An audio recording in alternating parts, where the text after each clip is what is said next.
I'm not a native speaker, so I think I'll get a 5-minute handicap.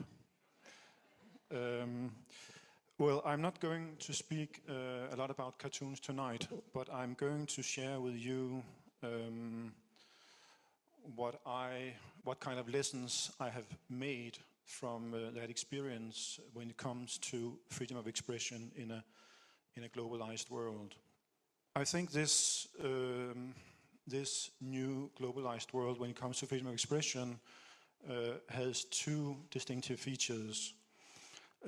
One has to do with technology and the fact that what is being published in the UK or in Denmark or in Pakistan immediately is published everywhere. Context has disappeared. And it means that the House of Saud would like to edit a Danish newspaper 5,000 kilometers away if they feel offended by what is being published. So that is one important thing that is a fact of this new world, and we somehow have to deal with it. The other thing has to do with migration and the fact that people are moving across borders at an extent and in numbers never experienced before in the history of mankind. And the implication of that is that every society on Earth is getting more complex in terms of ethnicity, in terms of religion, and in terms of culture. And so the question is, how do we live together in this kind of new world? What should the ground rules be if we at the same time want to preserve something precious as freedom of speech?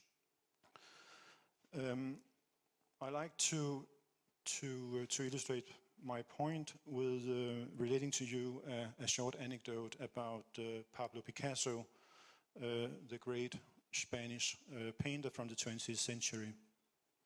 During the Second World War, Picasso was in France. He was in southern France, and there he met a German officer.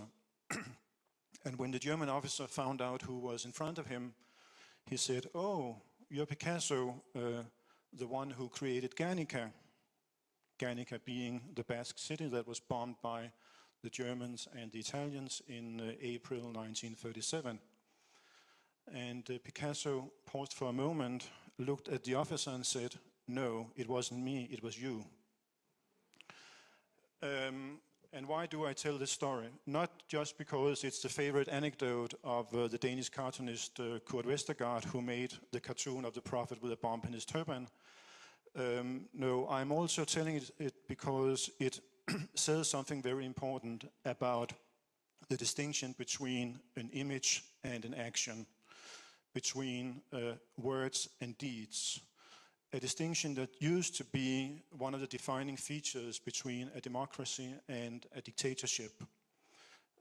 Many things are criminalized both in dictatorships and democracies.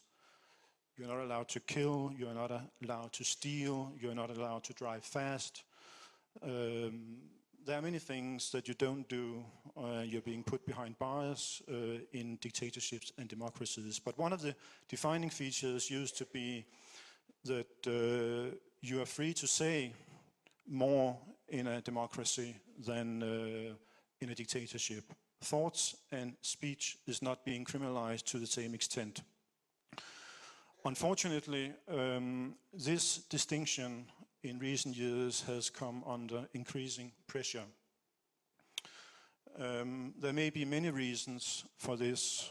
Some of them, of course, being this kind of new world that I described to you, that we are getting more different and we want to be able to live together, so we should be more careful about what we say to one another. But I want to point the finger at two circumstances. One has to do with the notion that more and more people think that they have a right not to be offended. And if you have a right not to be offended, you have a right to try to criminalize what other people say when you don't like it. The other thing has to do with the notion that it is not human beings anymore that enjoy human rights. It is cultures, religions, certain versions of history, all kinds of ideologies. So you have a right to criminalize speech that attacks culture, ideas, certain versions of histories. I think these two factors, at least in liberal democracies in Western Europe, contribute to this pressure on freedom of expression and erodes the distinction between words and deeds. Let me illustrate this by telling you two stories from real life. One taking place in Europe, the other one taking place in Egypt. The Netherlands being a liberal democracy, Egypt being, well, an authoritarian regime at least, if not a right-out dictatorship. In the Netherlands in 2008, a Dutch cartoonist by the name Gregorius Nikschot was arrested by Dutch police and taken into custody. He was held back for 30 hours and his crime was that he was making offensive cartoons. And some of them are real offensive, dealing with immigration, with Islam, with China and Tibet and other issues. His computers were confiscated, his mobile phone was confiscated.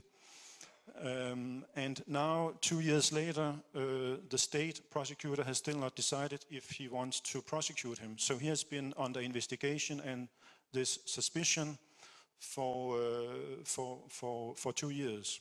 And at the same time, when Nikschot was arrested, the Dutch government was considering a widening of hate speech laws in the Netherlands, so that it should not only cover religion or race, sexual orientation, but all kinds of life philosophies. Which means if I'm a Marxist and you say something nasty about Das Kapital, I can take you to court. Though I don't think the laws were intended for that kind of cases. But I think it's very difficult for Europe, who usually talks about soft power. And soft power is, you know, the fundamental human rights and our promotion of these rights in other parts of the world. So we leave the military thing to the Americans. But if we are not able to uphold these rights within our own democracies, I don't think we are very trustworthy when we want to take them to other parts of the world. And then I'm coming to the other example that has to do with a young Egyptian blogger who writes under the name Karim Amir, 22 years old, a young Muslim from the prestigious Al-Azhar University in the department in Alexandria. In 2005, he witnessed violence and riots in the Christian quarter of Alexandria. The reason was a DVD with a recorded play by the title, Once I Was Blind, Now I Can See. It's, you know, the story from the Bible. It was about a young Christian who converted to Islam, and being disappointed in Islam, he then converted back to Christianity. And that, to some radical Muslims in the neighborhood, was apostasy, and therefore they tried to kill him.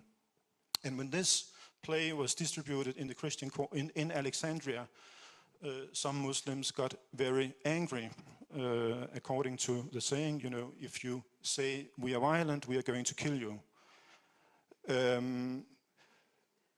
But what happened was that 3 people were killed, cars were burned, property was destroyed, all kinds of nasty things. And after having witnessed that, Karim Amir went home and wrote a very critical entry on his blog, calling for, putting Islam on trial and saying as long as Islam exists in the world, there will be no end to conflicts, human clashes, wars, and so on and so forth.